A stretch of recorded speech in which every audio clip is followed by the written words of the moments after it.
the original founder of our music and arts ministry here at Interlight. Some of you who've been around for a while might have remembered that in 2012, we had an opportunity to do this particular song as part of a larger repertoire with a 300-voice choir at Carnegie Hall with Dr. Jackie Hairston. That was really quite an honor. We had a chance to bring our pianist Tammy Hall with us, and there was a little spoken word piece I had a chance to do in front of that. That was really, really big fun. And I'm bringing it up to say thank you to everybody that helped support us on that trip. That was a big endeavor to get 70 people to New York, and we wouldn't have done it without the community. We have some guest artists that are joining us with this song today. Glenda B is going to be doing the lead vocals on it. There's a musical interlude that's on the original recording. If you've heard it on Singing the Sacred Yes CD or heard it on iTunes, that Tammy Hall does on the piano. And we have Stephen Walters, who's going to do the musical interlude on that on guitar. You know, he plays a mean, funky guitar. Bob Mangles will be directing us, and we have a special treat. Joining us for part of this in dancing is going to be Dandha Dahora from the Brazilian jazz group Sambada. And I just want to say how extraordinarily pleased I am with this kickoff of the collaborative arts ministry and the fact that we only had one day to work on this. But I know that it's good. Thank you.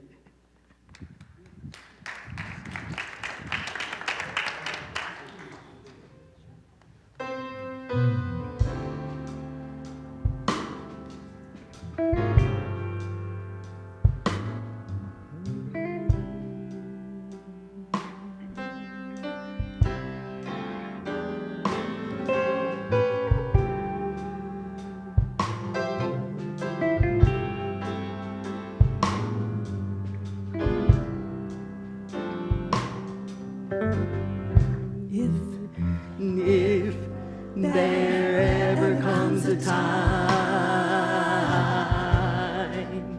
when I won't turn to you, if there ever comes a time when you're not first,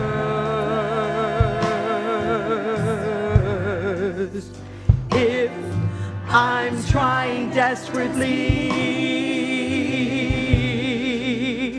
to quench my own thirst, lead me to your waters of living grace.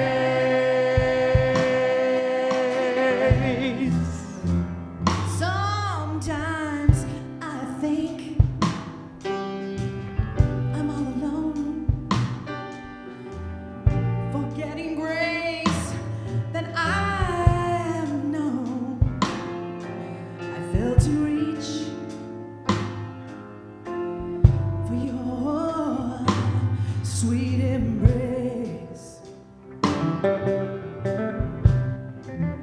I don't remember that you're always there, or trust with me my every care. I need to see the answer to everything is you.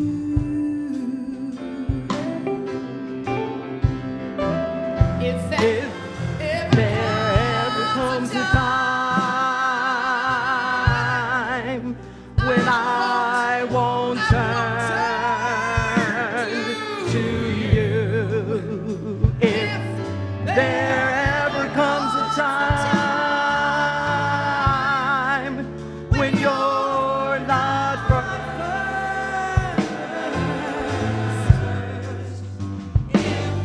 I'm trying desperately to quench my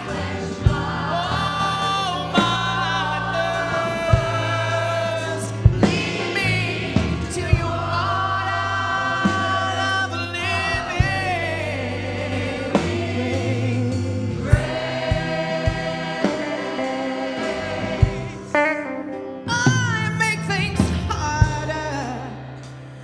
than they used to be, need to be.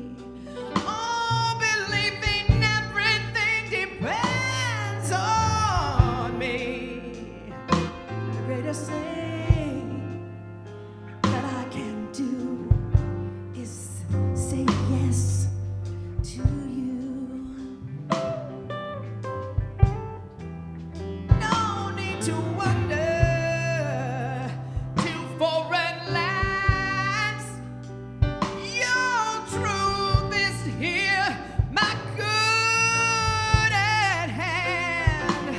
Bless me to see the joy of your spirit, oh, in me. Oh, if there ever comes a time when I won't turn to you. If there ever comes a time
Sopranos, this is your part.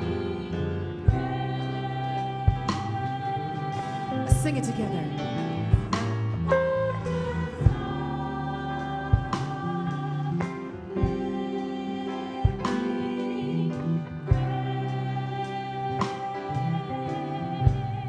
Sing it with us.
Thank you, thank you. That was Glenda B on solo, Stephen Walters on guitar, Dandha Dahora, that was dancing, Bob Mangles, who was directing. Yes, yes, yes. And our Interlight Band for the day, Michael Levy on piano, Etienne France on bass, Williams Bate Manu on drums.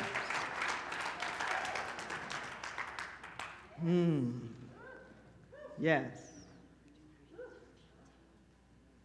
Yes, yes, yes. Can I have my water for a moment, please? We haven't done that one for a little while.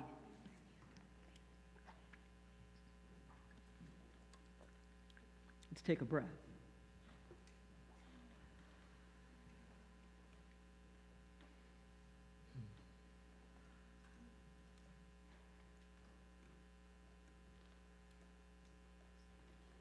Our theme this month is trust.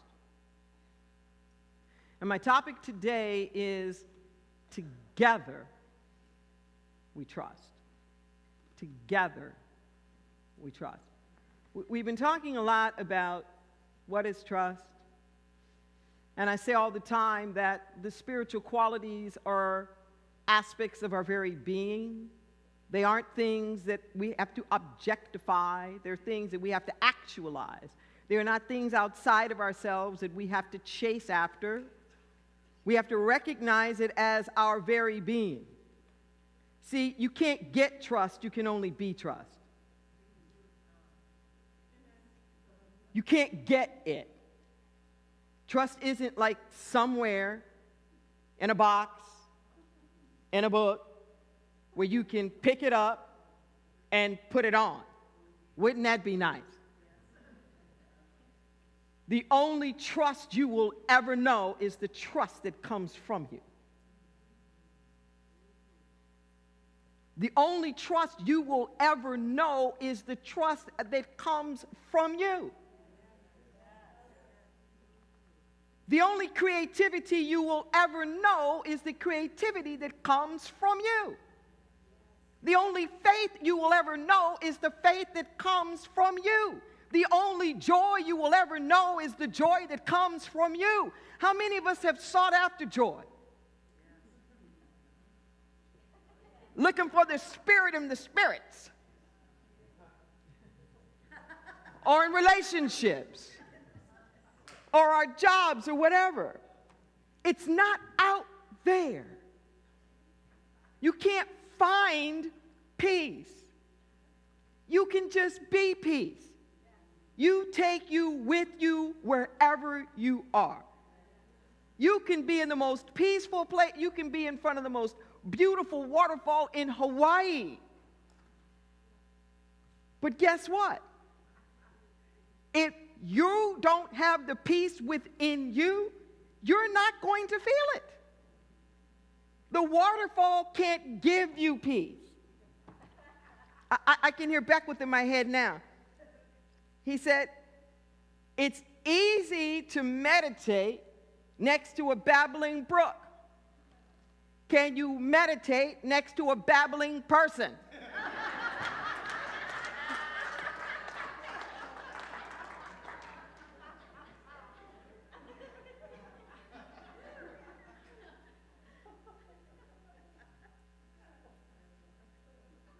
Well, listen to what I'm saying.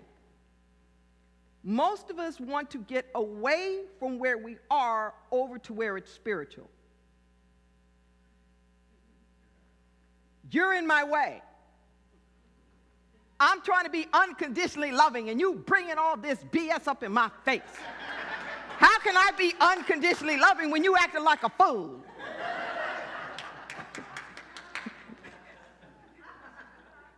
Newsflash. People are not in the way of your path. People are your path.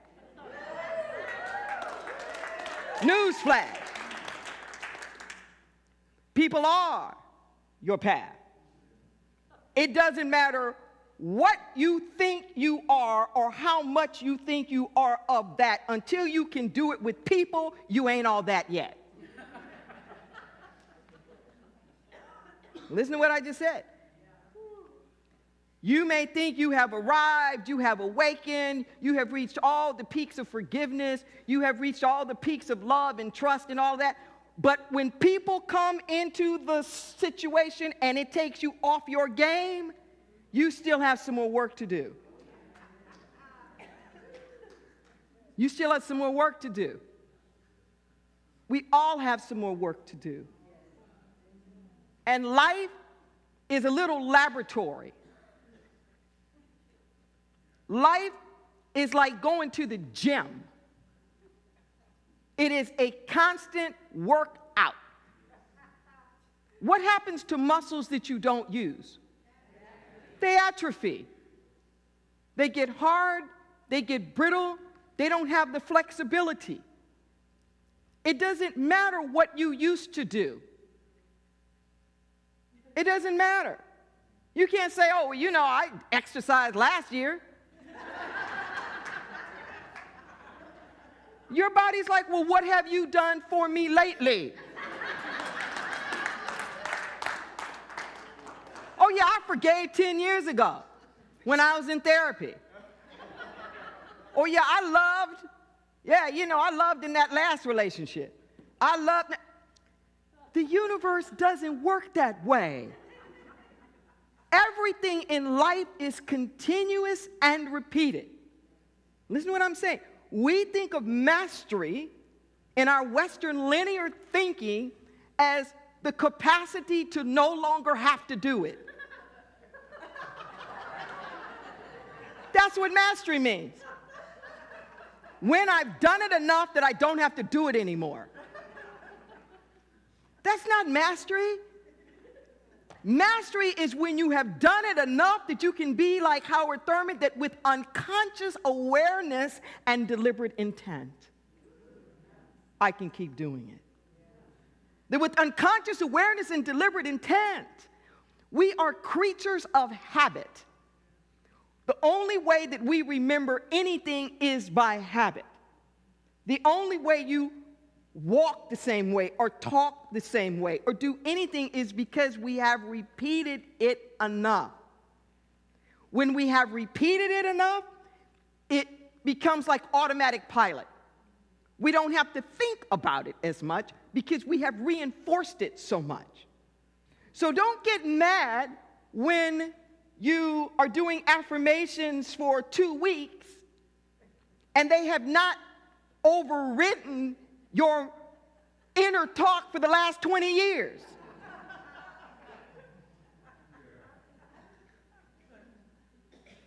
I'm serious. It works if you work it. It works as much as you work it. This thing called trust, it's an energy field.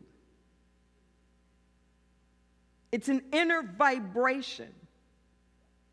It is a verb. It is an activity. It's not a noun that we can chase after. It's something that we have to be.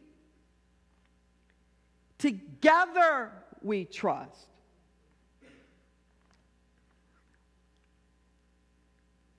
When I'm doing couples counseling,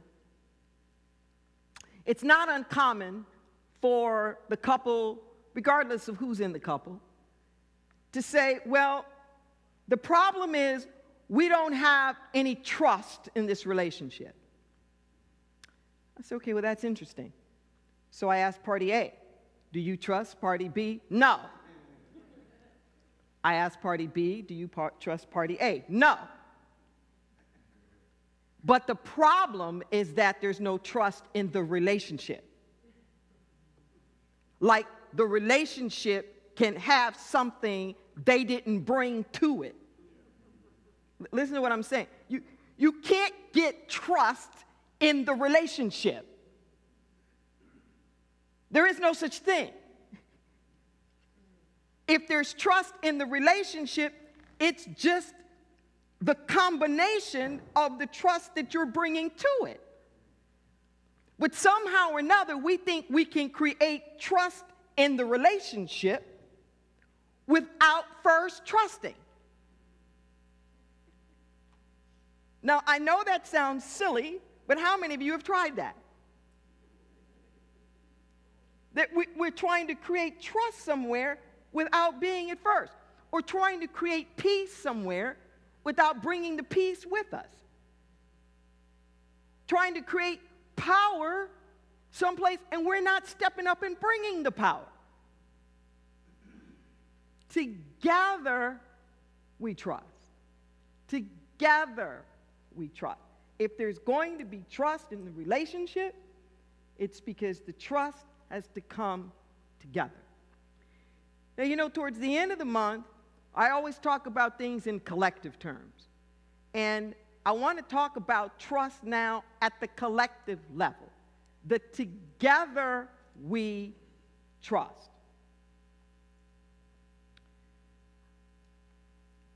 There's a section in the Bible that we refer to as the Sermon on the Mount.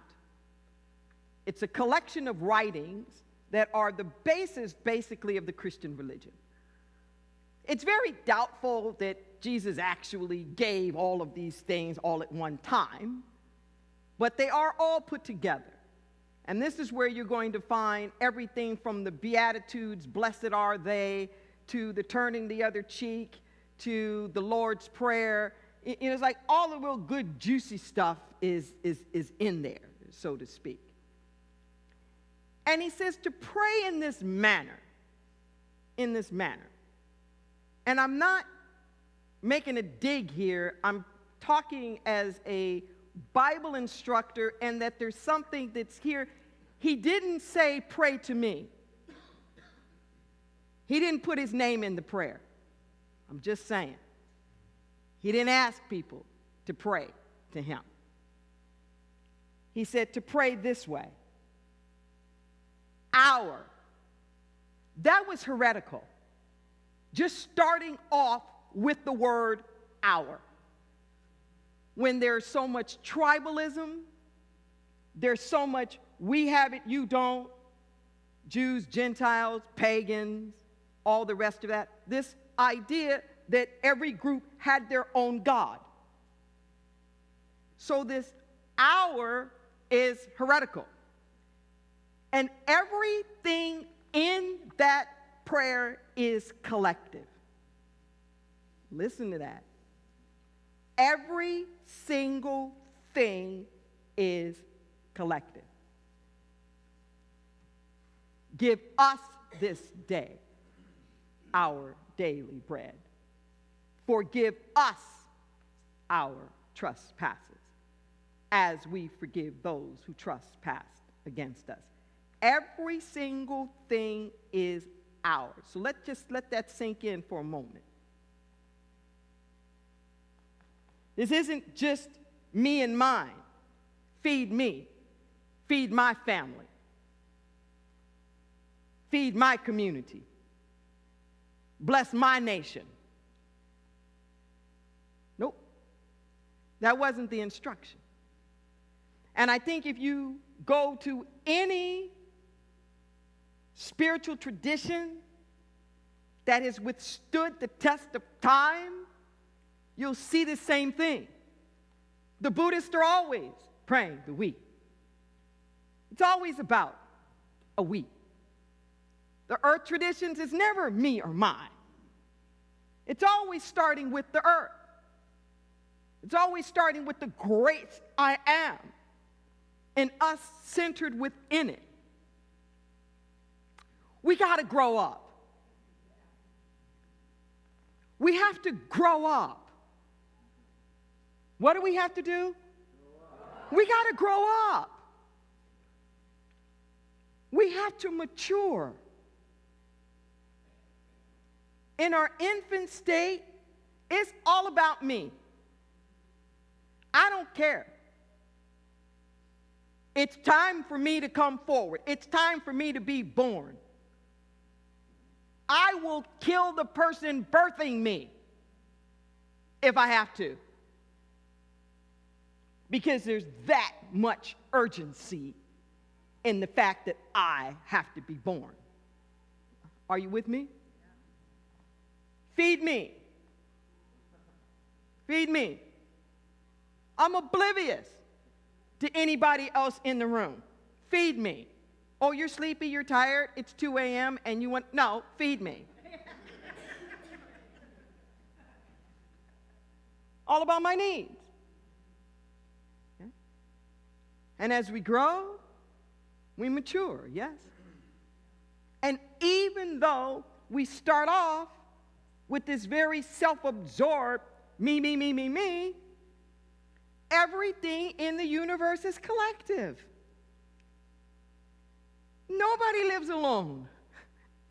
Everybody always lives in community, some kind of tribe. Nobody lives on their own. We are communal beings. We take care of each other, yes?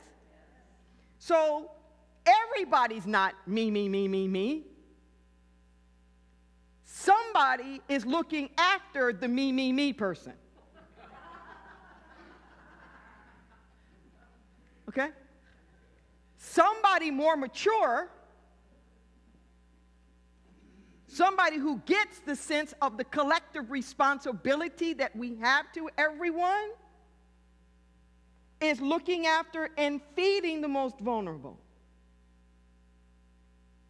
The me, they don't have the capacity to do anything else. So it's not a judgment on their consciousness. They're doing as much as they can. That's all they can do. And we're helping, and we're nurturing, and we're nourishing each other along until we can do better.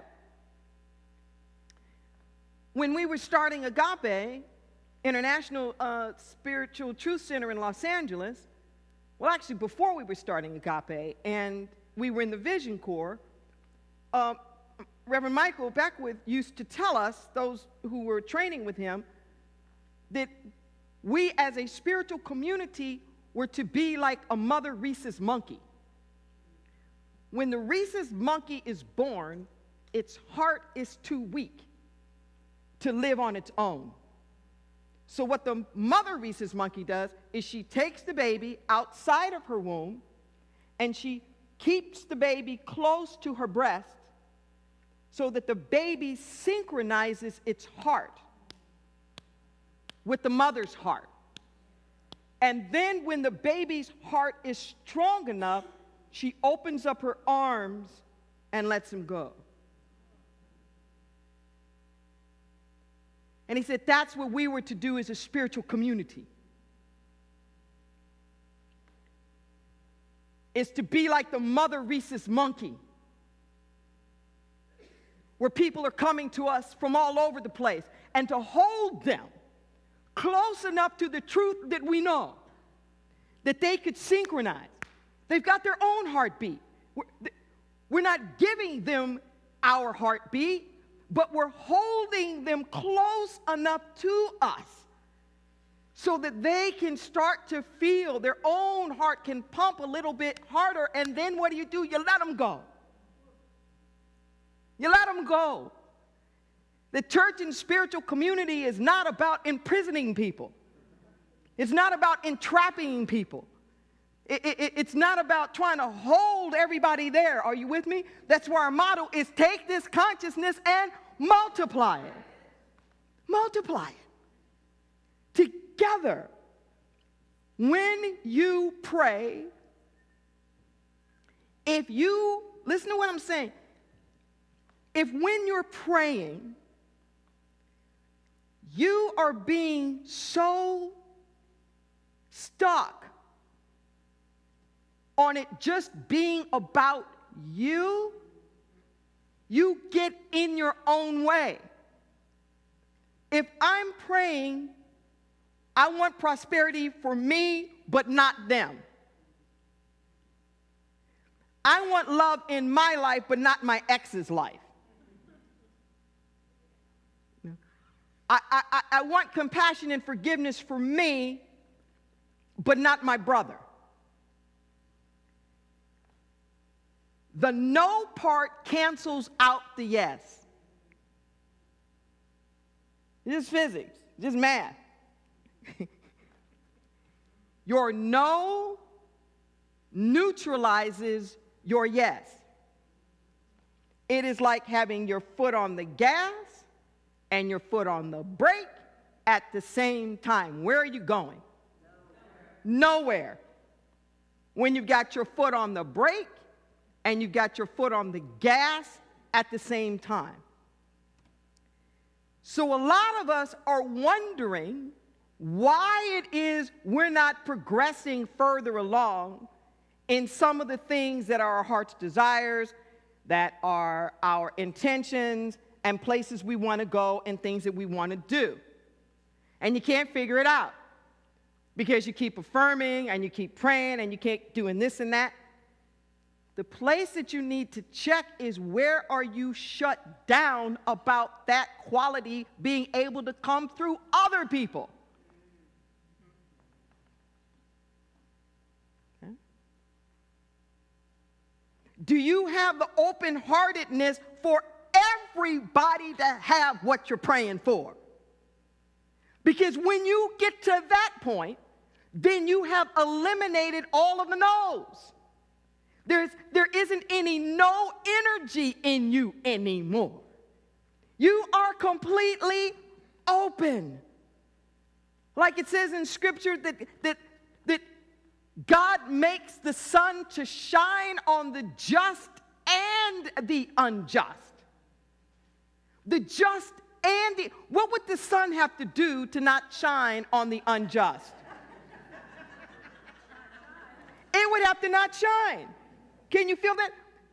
So the sun's not scooting around, well, you know, this one doesn't deserve it, and, well, this one doesn't deserve it. You know, the apple tree's not going, oh, well, you know what? This person just robbed a bank. No, I'm not going to give him any of my apples.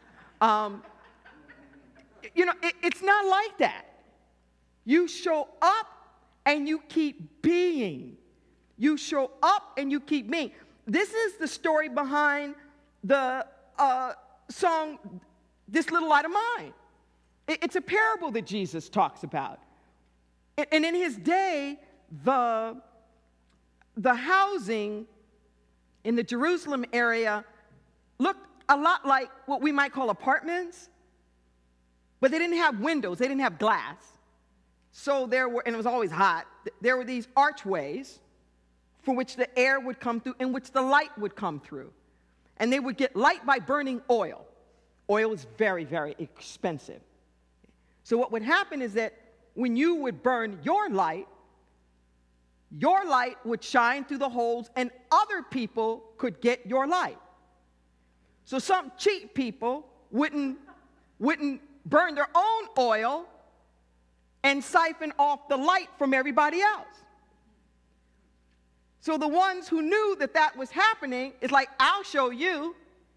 Rather than burn my oil and you get my light, I'm not going to burn my light either. So I'm going to take my light, the bushel is like this basket thing, instead of having my candle up high, and light goes up, right?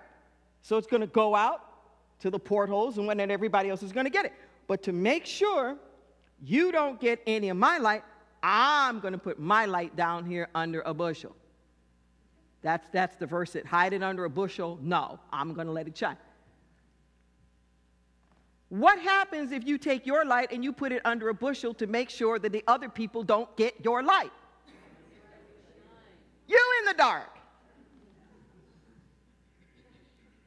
You're in the dark. Think about that for a moment. How much do we do that? How much do we hold back on whatever it is?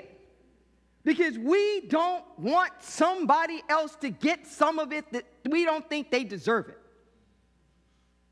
I'm not going to care that much. I'm not going to show up that much. I'm not going to share that much. I'm not going to give that much because I don't trust you deserve it. Like the Spirit letter says to me, you haven't figured out that you deserve your own light. So how in the world are you going to tell who else deserves it? Together we trust. Together we trust. He said, whatever you ask for believing, you shall receive. And this word ask is extremely important. It's not a begging, it's not a beseeching. It is literally defined in Greek as a demand for something due. A demand for something due, this asking. We live in this beautiful world of supply and demand. That's a spiritual concept. It's not just an economic concept. It is a spiritual concept that whatever there is enough demand for, the manifestation of it will appear. We know this. Intuitively, we know this. We know that if enough people want a fight to happen at the family dinner, what's going to happen? There's going to be a fight at the family dinner. We know that once there is actually enough demand for clean energy, what's going to happen? We're going to have it. It's not a supply problem. It's a demand problem. Really listen to what I'm saying. The problems that we have, it's not a supply problem, it's a demand problem. And we keep trying to end our problems at the level of the supply. We're trying to keep more kids out of the prison pipeline. That's never going to work until we ask, why is there a demand for mass incarceration? Why is there a demand? Why is that? Why is it that African Americans are 0.008% of the world's population and 12.5% of the world's incarcerated? What's up with that? What is the demand? Because until we get the demand, we're not going to get the other. It doesn't matter how much we look at to see where is the supply of love. We have to up the demand for it. We don't have a demand for enough oneness. That's our job, to up the demand. I am so excited in these divisive times. I am so excited because it has been, I don't know how long, certainly not in my lifetime, where I'm starting to see a demand for democracy.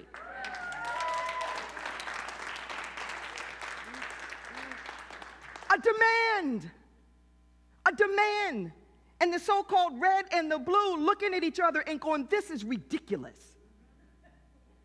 This is ridiculous. It is pure physics. The left wing is going nowhere without the right. Boom. It's aerodynamics. Same structure going the opposite direction. Boom. To make it fly. It's not about winning.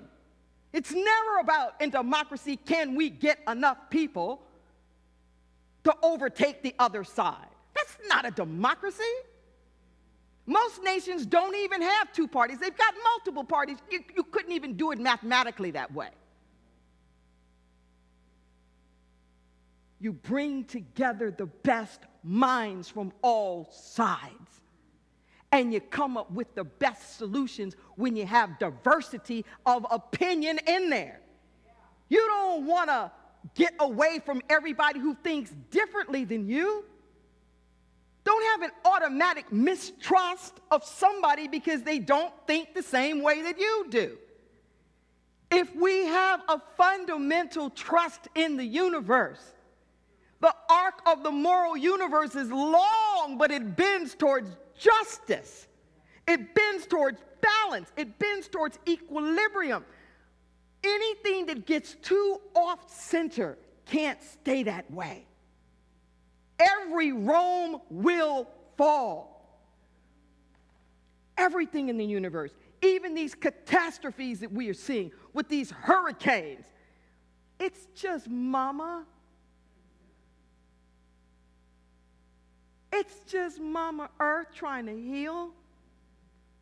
It's just Mama Earth trying to come into some balance. This is what happens in our own lives. when we get too far off, there are hurricanes in our lives. There are tornadoes and there are storms that happen in our life to bring us back to the center. Yes? We've got to up the demand for trust. Did any of you look at Senator John McCain's memorial?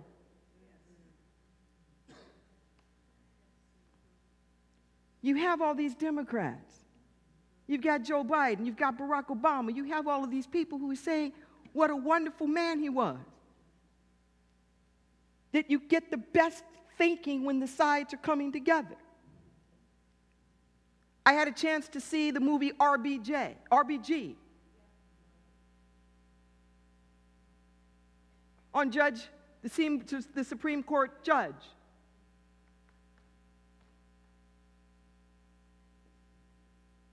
And so you see Judge Ruth and all of these scenes with her and Scalia, the most conservative. They were best friends. They were best friends. They went to the opera together all the time. They did things with their families together all the time. And they were the complete opposites. The complete opposites on the court.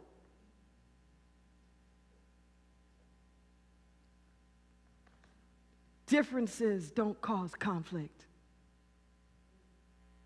It's polarization that causes conflict.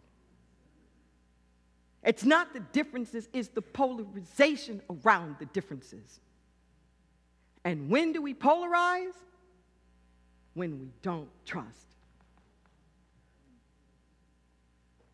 That's when you polarize.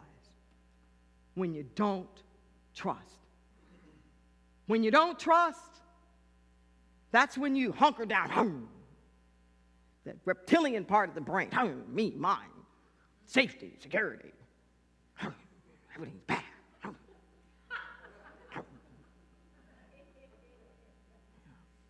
Don't trust them. Don't let your guard down. Economy's going to be bad. Let's get all the acorns. Those black people are taking over. Do you know the nation ran out of bullets when Barack Obama was first inaugurated? Literally, the nation ran out of bullets to sell.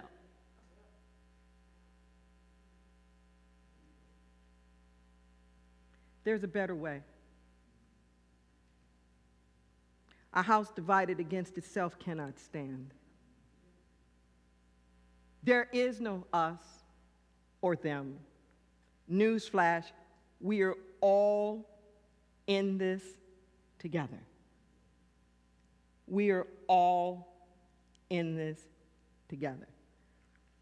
So the question that I put before you is, are you willing to do what you need to do on your little side of the bridge to help bring some trust? See? A bridge doesn't go from one side to the other. A bridge has to anchor on each side. And what it has to do on each side could be diametrically opposed. It could be rock, solid rock, and you've got to dynamite it to get some pilings in. Over here, it might be sand, and you've got to pour in cement. But it's not a bridge till it makes the middle. And too often, we look out on our side at what they're doing over there, and because they're not doing what we're doing, we don't think that they're doing their work. Try this at home. Okay? But what are you doing on your side? What are you doing to help bring some collective trust? And if you don't trust, are you willing to trust? And if you're not willing to trust, what? Are you willing to be willing to trust? All it takes is some willingness. But what I know is that if we can come to a place of Together We Trust, there's nothing that is not possible. There is no reason why we could not feed and clothe everyone. There is absolutely no reason why everybody could not have health care. There's no reason.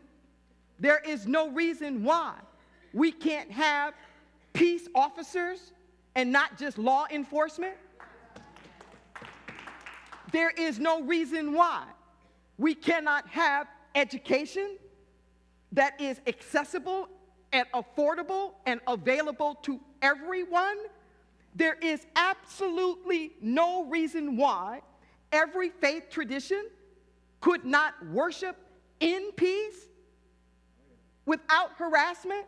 There's no reason why every single consensual adult should not be able to marry whomever they want to marry. There really is no reason why not, other than the lack of demand. So don't worry so much about what everybody else is doing and where the supply is going to come from. We don't have to know that. You don't have to know where the supply is going to come from. But I guarantee when there is enough demand for anything, the universe provides it. The universe provides it. Do you have a demand for trust? Listen to what I'm saying. In your heart, do you have a vision? Do you have a possibility thinking where a lack of trust is not an option? That living in a world of fear can no longer be the option? Because if we fear fear, that's just more fear. I think it was Churchill who said, there's nothing to fear but fear itself. Are you willing to trust? Yes. Are you willing to trust? Yes.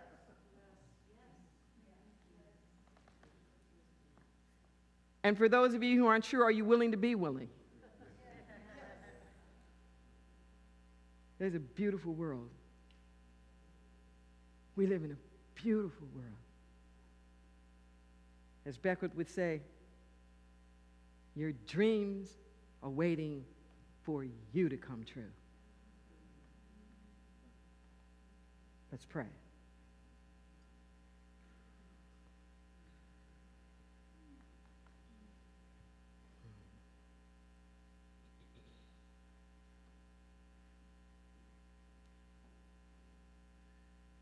In this moment right now, we have the courage.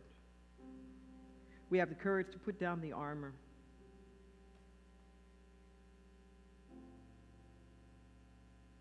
We have the courage to breathe into life.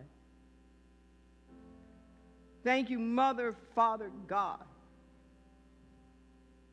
for leading us to the waters of living grace.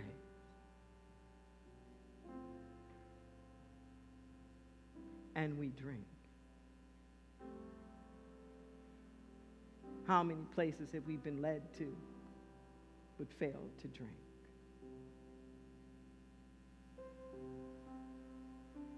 We give thanks in this moment for the daily bread. It's not a ration. This daily bread, it's substance for whatever our needs are each day. So we give thanks. Because we're knowing that no matter what the hunger is, that we are fed. Whether it's about love or relationships, we're fed. Whether our body temples are crying out for healing, they're fed. Whether our financial affairs are crying out, hungry for flow and abundance and prosperity, we name it. It's already there. Knowing that what we appreciate appreciates.